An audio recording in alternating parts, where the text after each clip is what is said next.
Let's gaze indaba N3.LIHLEHLILE ifundela usamukeliso wanqulunga angikubingeleleke mbukeli nazi-ke ihamba phambili osukwini namhlanje. Abahlanu abashone engozini eMgungundlovu lihlehlile libhekene nowayengungqongqoshe kanti-ke usizo kwabesichotho empangeni. Aphele ngezindaba ezibhlungu amaholide ephasika njengoba kushone abantu abahlanu kwalimala abangaphezulu kwama-70 kwisibhicongo sengozi esenzeke emgaqweni onguThelawayeka N3 eMgungundlovu maphakathi-ke nelikamthaniya. Le ngozi-ke iphoqe ukuba-ke kuvalwe lo mgwaqo amahora amade kulandela-ke ukubandakanyeka koxhaxha lwezimoto ezibalelwa-ke kwezingama-40 nangaphezulu. Ungqongqoshe wezokuthutha kuzwelonke uSindisiwe Chikunga uhambeleke indawo yesigameko namuhla. Ungqongqoshe wezokuthutha kuzwelonke uSindisiwe Chikunga uhambele indawo yesigameko esibhicongo sengozi esenzeke maphakathi neSidara kanye neHilton eMgungundlovu. Size ukuzobona ukuthi kwenzeke kanjani izolo kule ngozi ebekhona. Sidlulisa ukuzwelana nemndeni yabashonelwe abawu-6. Sizwile ukuthi kulaba abawu-6 abawu-3 baqhamuka emndenini owodwa. Sidlulisa inhliziyo zethu kuleyo mndeni kakhulu vele siyazwelana nabo. And then sithe asizobona ukuthi kahle hle kwenzeke kanjani. Esikutholayo ukuthi kusaqhutshekwa nokucutshungulwa ukuthi ingozi le yenzeke kanjani. Sesiyazi ukuthi kube nezimoto eziwu-41 ezibekhona kuleyo ngozi total yazo. Kwaba khona abantu abalimalayo kubona futhi nabo sibafisela ukuthi engathi bangasheshe basukume babuyele emakhaya. Abanye sesibabonile esibhedlela abalinda ukuya ematheater. uChikunga uthe ngabe ube mkhulu kakhulu umonakalo. Ukubuka ukuthi lento esitholile bekune possibility yokuthi bekungahamba abantu abaningi kule ngozi ngendlela okwenzeka ngayo. Abanye basitshela ukuthi ngiphumele ngefastela ngagaqa emgaqweni ukuthi ngiyophepha. Bekune possibility ukuthi esagaqa emgaqweni engasakhona ukuhamba kube ukuthi uyashayiseka vele enye imoto eluze control, but uNkulunkulu wabamuhle-ke wabaphephisa lapho. Uphenyo lisaqhubeka, asikakatholi ukuthi kwenzeke ini kahle hle. Sizonikeza lelo thuba lokuthi uphenyo luqhubeke. Uma seliqediwe lisatsheleka ukuthi nakho esikutholile sizobe sesikhona ukwazisa abantu base-South Africa ukuthi kule yaphayilapho yase-Sidara nakho kwenzeka.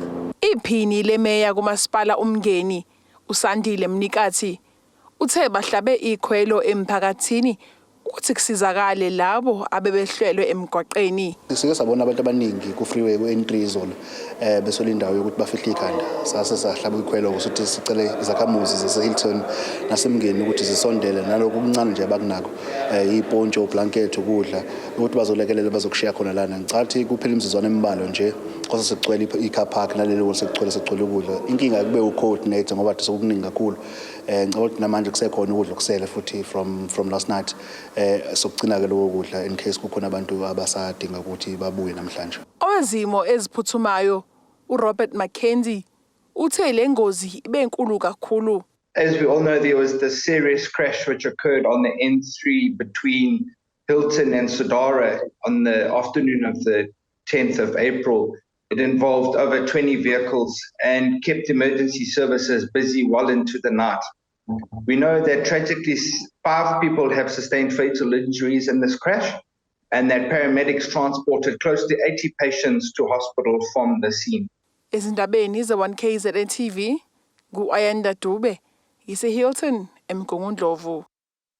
Umbuso usuveze ukuthi-ke ukulungela ukuqala kokuqula kwecala lenkohlakalo namanye abhekene nabasolwa abayi-16 okubala phakathi-ke nowayengungqongqoshe wezokuthuthukiswa komnotho nezokuvakasha uMabuyakhuLu ngaleso sikhathi. Laba-ke basolwa ngenkohlakalo yethenda ka-28 million amarandi okuthiwa-ke yayihlelelwe umcimbi wejazz ngonyaka ka-2012 okwagcina-ke ukukhokhelwa abahleli bomcimbi kodwa-ke wagcina ungenzekanga. uMabuyakhuLu kulamacala kuvela ukuthi uthinteka ngoba enye yezinkampani iMaqhoboza Traders Close Corporation yamfakela imali elinganisela ku-300,000 amarandi kwi-account yakhe yasebhange emva kokukhokhelwa ekubeni umcimbi ungenzekanga. Ngokombuso bathi omunye wabasola uDesmond Golding nakuba isetsheliwe ukuthi umcimbi awusekho kodwa waqhubeka nokuyalela iziphathimandla kuphiko lwezezimali kuwona lo mnyango ekutheni zikhokhela abahleli bemicimbi. Okhulumele NPA kulesi sifundazwe uthi njengombuso bakulungela ukuthi leli cala ingaqala ukuqulwa. And the trial was set down for this month and the next month coming. However, we heard from one of the attorneys in court that her client is unwell. It is for this reason that the matter was rolled over till tomorrow, where the state will hopefully continue with its case. We are ready to proceed. We have been ready to proceed, and even today, however, due to the circumstances, we had to roll over. Kuzokhumleka ukuthi ngaphambilini uMabuyakhulu ukwenza imizamo yokuthi afake isicelo sokuthi amacala akhe akhishwe ohlwini, kodwa inkantolo enkulu eMaritzburg yachitha lokho. uMabuyakhulu wazinikela emaphoyiseni ngonyaka u-2018, kanti ukuzinikela kwakhe nokubeka kwakhe amacala kwabe sekumphuca amandla ekutheni akwazi ukwenza umsebenzi nokungenela izikhundla kwinhlangano yakhe ANC, njengoba ngaleso sikhathi kwenzeka lokho wayengusekela sihlalo wale nhlangano kulesi sifundazwe. Kumanje ungaphandle ngebheli ka-50,000 wamarandi, kanti ungabikho kamusola wokuqala ngenxa yokugula. Yikhona kube nomthelela wokuthi leli cala libe seqala ukuqulwa osukwini lwakusasa. Lamacala abesehlehlela usuku lwakusasa. Kutebogo Sibisi, enkantolo enkulu eThekwini. Ushampiyoni wesifunda iKing Cetshwayo ophinde abe ungqongqoshe zokubusa ngokubambisana nezindaba zomdabu uBonge Sitholemloyi uhambeleke imindeni ekhahlamezeke ngenxa yesiphepho esinamandla esihlasele kwisifunda iKing Cetshwayo ngevikele edlule. uSitholemloyi ekhuluma nomphakathi wakuWard 7 eMabuyeni eMfolozi uthembise abantu ukuthi ke bazobambisana nohulumeni wesifundazwe ukuba ke umphakathi ukwazi ukuthola usizo ngokusheshsha. Miningi imindeni eyasala dengwane emva kokuhlaselwa kwesiphepho esinamandla kwizindawo ezakhele isifunda iKing Cetshwayo enyakatho nesifundazi KwaZulu-Natal. Lona umndeni wakwaSibise Mbabe kwasakamthethwa onamalunga ayi-16 nowasinda ngokulambisa ngenxa yokuphephuka kwendlu belele ebusuku. Thema kufika iphepho sasila ekhaya esahleli kuyo le handlu kwasho ukuthi umntwana wami okhubazekile wayephandle waseshayinokhi wanqonqoza ngamawala antu vele unamawala saphuma masithi siyaphuma ukhethelwa bhengu kwathatha abantwana sabaleka sabayisa kaMdamba saphuma samegcekeni zaphephuka izinto sikhona nalena yawa le ngapha yomfana yawela phakathi endlini umnikazi wawo esetoheni lapha toha khona mangibona imoto igcwele igceke kanjena angazi noma ngithi ngiyajabula noma ngithi ngiphelelwa amandla. Ungqongqoshe zokubusa ngokubambisana nezindaba zomdabu esifundazweni KwaZulu-Natal uBonge Sitholemloyi uhambele eminye yemizi ekhahlamezekile ngaphansi komasipala uMfolozi nafike wathembisa ukuthi bazokwazi ukulungiselelwa izindlu zesikhashana ukuze bakwazi ukufihla ikhanda. Kusukela ngomhla ka-8 kuyanziwa kuyavizithwa kuyabhekwa ukuthi ngeke singabasiza ngani abantu bakithi nala-ke sizosho njalo ukuthi besizobheka la into esizoyenza ukuthi-ke njengoba sesikhulumile-ke no-human settlement. Human settlement uzozokwakha-ke i-temporary residential unit yabo abazokhusela kuyona kusalungiswa indawo yokuhlala yakhona. uSitholemloyi uphinde waveza ukuthi izibalo ziveza ukuthi miningi imindeni ekhahlamezekile ngenxa yesiphepho okuthinta nabanye omasipala ohlanganisa umasipala waseMhlathuze. Ningi umonakalo wenzakalile iminingi imizi ethintekalile kule ndawo umbiko wethu ukuthi kuthinteka imizi edlule ku200 nangaphezulu kusho ukuthi ke umonakalo omningi sizobambisana ke nohulumeni basekhaya. Ilinganiselo kuma-60 imindeni ehlomule ngama-voucher njengoba isalinde ukuthola usizo lokukhoseliswa ikhanda. Ezindabeni ze-1KZN kubika uThabani Maphumulo eMabuyeni. Ukhansela wakuWard 54 eThekwini KwaZulu-Natal uVusi Mngadi uthi ke uzoqala maduze umsebenzi wokulungiswa kwebloho elisenhlungwane ngaseNtuzuma osekupheleke unyaka lapho dloka ngenxa yesikhukhula. Umngadi kusho lokho ekhuluma nethimba kulandeleke isigameko sokushona kwesifazane ophonseke ngemoto washona ngempelasonto yephasika. Nakuba uhulumeni eqhubeka nokwenza imizamo yokulungisa inqalazinde yalimala ngenxa yesikhukhula zangonyaka odlule, kodwa kusaneminye imigwaqo esayinkinga engakalungiswa njengoba kuyimanje ibhuloho lasenhlungwane ngaseNtuzuma lisabhodlokile kanti ngempelasonto kuzokwashona wesifazane ngenxa yokungazi ukuthi lisanenkinga ophonseke nemoto kuliyona washonela endaweni yesigameko.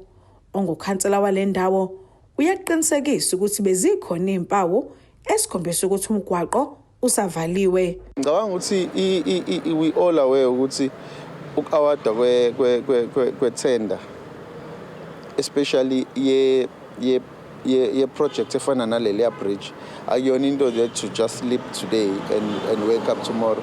Kumele kube nama designs ama processes angaphakathi ka ETA engeke ngikwazi ukuwachaza. Nathi besilindile the mawubuza bebesho ukuthi ikwi process. So I think last week and umuntu received a call from the official yaka ETA issue ukuthi a contract have been awarded. Umngadi uthi maduze kuzoqalisa umsebenzi wokulungisa leli bhuloho. Yes, bezikhona because if we bukisisa kahle ngicabanga ukuthi wena oshilo ukuthi lo mgaqo ulimale a year ago and the incident eyenzakalile yenzeke only this Friday. So in reality it's somebody tampered with ama barricades lawa khona. So ukube ama barricades abengekho ngabe iningi ingozi ezenzekile lapha. But ask yourself ukuthi why now? So somebody tampered with it, unfortunately for Usisi, and she got involved with accident. And sidlulisa ubuhlungu kakhulu ngesimo esenzakalile. Kodwa ama barricades were there all this time, and abantu that tampered with were just hoping ukuthi umasipala will get to the bottom of it and abantu abenze le yanto bacharge because ngobudedengu ababenzile sekuze kwalimala umuntu. Ukulimala kwalomgwaqo kwaphinde kwaphazamisa nokuhamba kwamatekisi aseNtuzuma naseNhlungwane. Ngoteboho Sibisi ngiseThekwini. Asike sithi shelele etolo sobuyasiqhubeka nazo indaba zethu.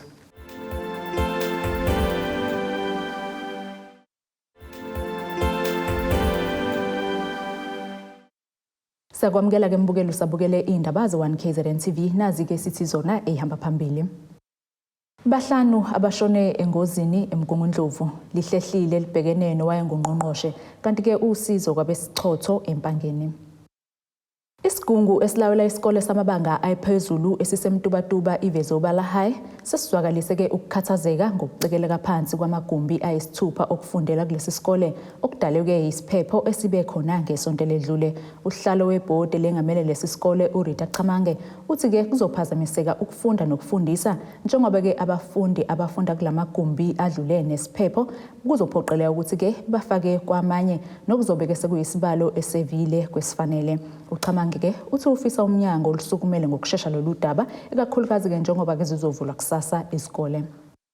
Sihlangena amakhandi isigungu esilawula isikole esikoleni samabanga aphezulu iVezobala High njengoba bengazi ukuthi ngaba yisiphi isixazululo esingasombulula inkinga yamagumbi okufundela aphephoke ngenkathi kunesichotho ngomsombuluko wesonto ledlule. Okhulumela lesi sigungu uRita Chamange wenxuse umnyango wezemfundo ukuba ungenelele ukuze kuzogwemeka isiminyaminya emagumbini okufundela. Uhlelo sinalo ukuthi sithemba kakhulu umnyango ukuthi mhlambe umnyango khona uzokwenza ukusiza ukuthi zikwazi ukukhosela izingane. Kodwa othisha nathi somkhandlo sivumelene ukuthi izingane sozama ukulungisa ukuthi amanye amaklasi ahlangane. Kodwa kuba niseminyaminya esinzima singazi ukuthi uthisha ufundisa kwenzekeni. Kodwa ngisasa ukuthi sibalekela ukuthi kube njengalokho kwenzeka uvalo nokwezwe. Sesivuma ukuthi ungcono zihlangana amanye amaklasi ahlangane ukuze mhlawumbe umnyango uzosibona ngokusheshsha sithole indlela ukukhosela kwengane. Esicela khona ukuthi umnyango izinkampani ezikhona nosomabhizinisi cela ukuthi besize ngoba sisedukuduku somphakathi wasedukuduku asebenzi asazi ukuthi singahlanganisa ini ngoba awukho lutho nje. uKhamange uqhubanga ngokuthi akafisi ukubona ukuphazamiseka kokufunda kanye nokufundisa kulesi sikole njengoba kwayekwenzeka ngezikhathi zokuvalwa kwezwe. Njengalokho ezinye ingane ngekade kuvalwa izwe bangasafunda ngendlela kuyiyona. Othisha banokuyinikela ukuthi bevale lezo khathe ezabanzima zokuvalwa izwe. Bezama ukuthi bebuyisele quality yezifundo. So-ke ukuphazamiseka kwengane kuphazamisekile kakhulu. Ongokuthi njengoba kuzovulwa kusasa asazi lezi ingane zoyaphi. Ziningi ingane ezila kulesikole asazi kokwenzakalana kuphazamisekile ukufunda nokufundisa ngendlela kwenzeka ngayo ngoba amaklasi aphephulwe umoya asazi ingane zongena kuphi. Elinye lamalungu omphakathi uMandla Gumede uthi ubuhle bemphumela kamatikuletsheni ethola ilesi sikole yikhona ukuletha ukukhathazeka kakhulu uma bebona isimo sinje kulesi sikole bengabazali. Sikhathazekile kakhulu njengomphakathi wonke waseDukuduku ngesigameko esehlela esikoleni sokuphephuka kwesikole ngoba lesi sikole siyafunda kakhulu, abafundi bakhona bayafunda kakhulu, othisha bayimisela. So njengoba kwenzeke lesi sigameko nje sikhathazeke kakhulu, asazi ukuthi sothatha nhlanse nani, kodwa ke sithembile ngoba iminyango kahulumeni sithintile. uMC ngeke ngambhalela kuWhatsApp wathembisa ukuthi kunethimba azolithumela lizobheka umonakalo. Siyacela ke nako somabhizinisi abayimeli sibalekelele ukuze kungaphazamiseki ukufunda nokufundisa kwezingane nothisha la esikoleni kulesi simo. Kanti ke kushaya isikhathi sokushicilela udaba uMnyango wezemfundo KwaZulu-Natal ungakatholakala ukuphawula ngalolu daba. Ezindabeni ze1KZN TV kubika umqondisi Myeni eMtubatuba. Imeya kaMasipala ithe kumxolisi Khawunda usedaluleke ukuthi ke isikhwama esingenzi inzuzo sempunyela uPatrice Motsepe iMotsepe Foundation iquba ke uphenyo ngokuthi ke imali engu-30 million randi yanikelelwa ke ukulekelela izisulu ezabehlaselwe yizikhukhula kakube ke yasebenza ngendlela yini. uKhawunda ke usho kanje esithangameni nabezindaba abenaso ukubheka ke umsebenzi wenziwe kusukela ke kwahlasela izikhukhula njengoba ke kuphela ke unyaka zahlasela. Njengendlela yokuqinisekisa ukuthi konke kwahamba kahle malungana nohlelo lomnikelo wemali engu-30 million randi eyanikelwa yisikhwama iMotsepe Foundation ukulekelela ukungcwaba ababephangalele ngenxa yezikhukhula, lesi sikhwama sesiqalise uphenyo. Lokhu kudalulwe yimeya kaMasipala ithe kumxolisi Khawunda esithangameni nabezindaba namuhla. Thina njengomasipala ayikho imali eyadluliselwa kuthina kulo 30 million kodwa besifike silalele izicelo zomphakathi nemndeni elinyalelwe bese siyayithatha ke sihambise kwi-foundation. I-foundation kaBaba Motsepe ibe seyakha ikomiti ebelakho inhlaka ezahlukahlukene. Lelo komiti kilona lasithatha isinqumo sokuthi hayi lesi sicelo siyezwakala ngakho kumele bengcwatshele laba noma lo mndeni usizakala.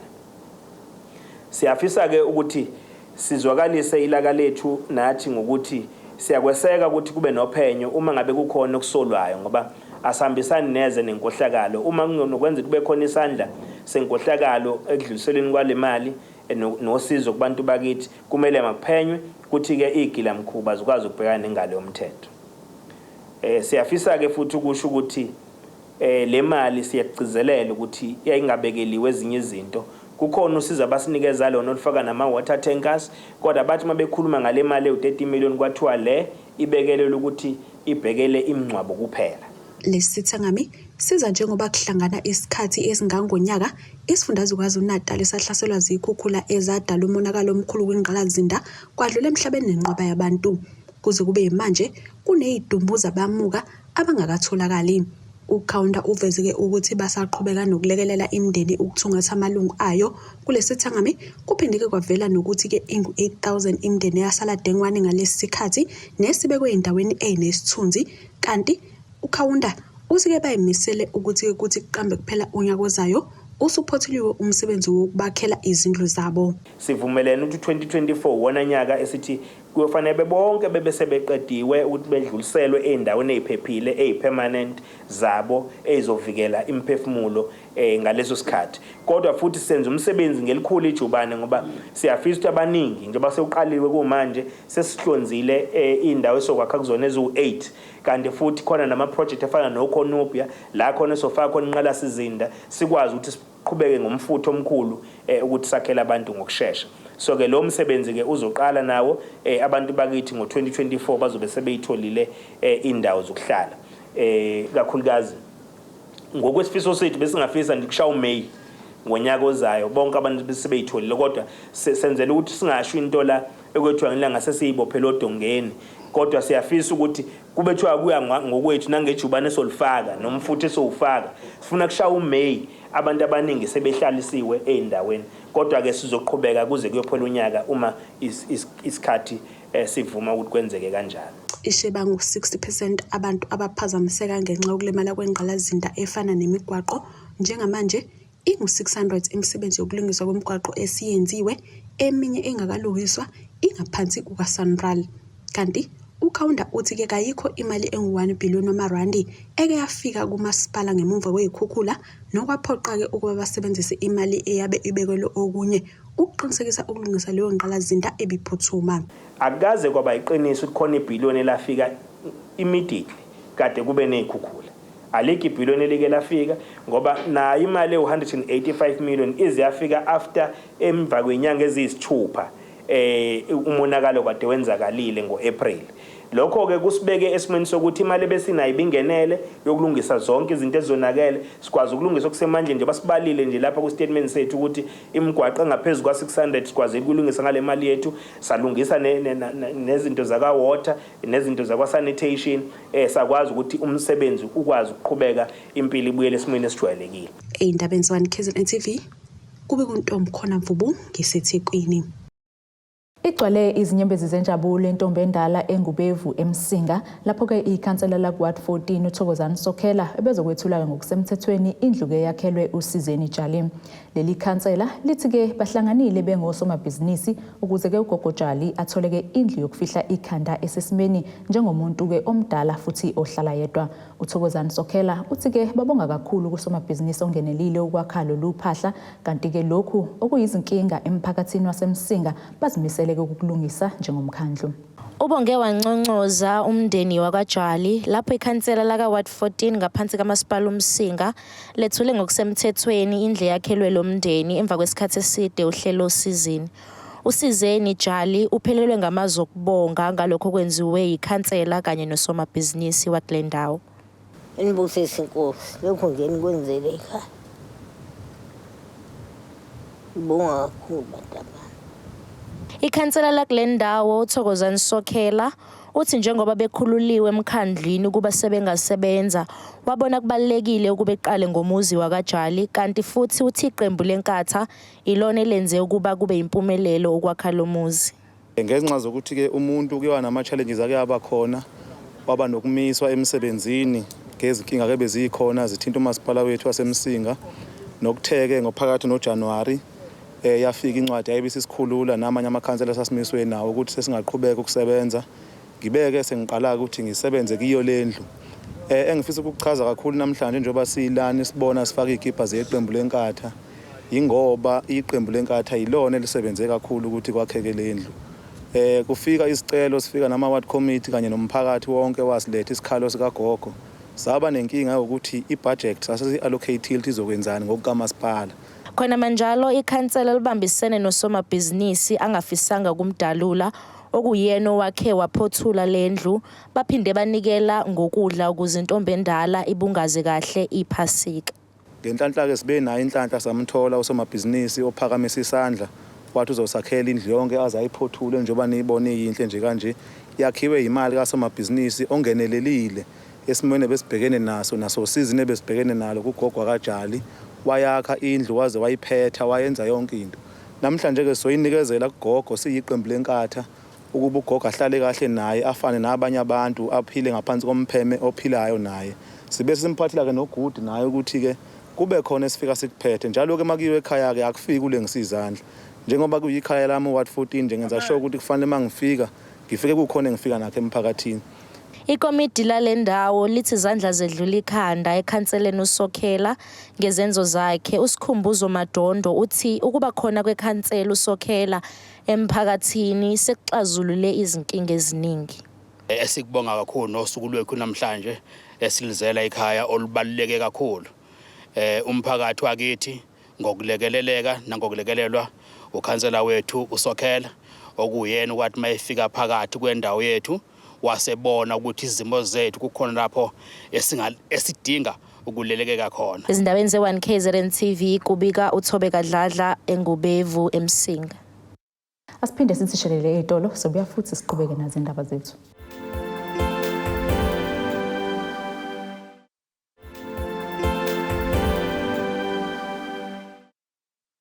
Asiphinde sikwamukele mbukeli usabukele zona indaba ze-1KZN-TV nazi-ke ebesithe izona ehamba phambili. Abahlanu abashone engozini eMgungundlovu lihlehlile libhekene nowayengungqongqoshe kanti-ke usizo kwabesichotho empangeni. Ake sibheke engosini yezomnotho.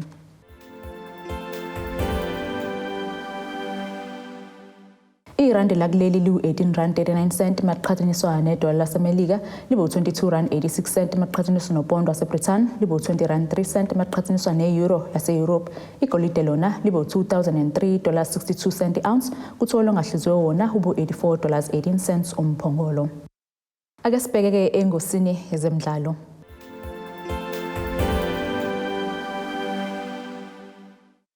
Iqembu iChippa United limemezeleke uSiyabulela Gwambi njengokuyena kozobamba izitambo zokuqeqesha leli qembu okwesikhashana kuze kuphele lesizini kulandela ukususwa kulesihlalo kukaGert Lentjes. Kwenzeka lokhu nje uLentjes obethathe izitambo kuMorgan Mamila ngenyanga edlule wehlisiweke ukuyoqeqesha iqembu elincane elidlala kwisigaba se-DStv Disc Challenge. Kanti-ke kwenzeka lezi nguquko nje leli qembu lehlulwe i-Orlando Pirates ngamagoli ka2-0 kumdlalo we-DStv Premiership ngeSabatha. Nasi-ke isimo sezulu esingalindeleka.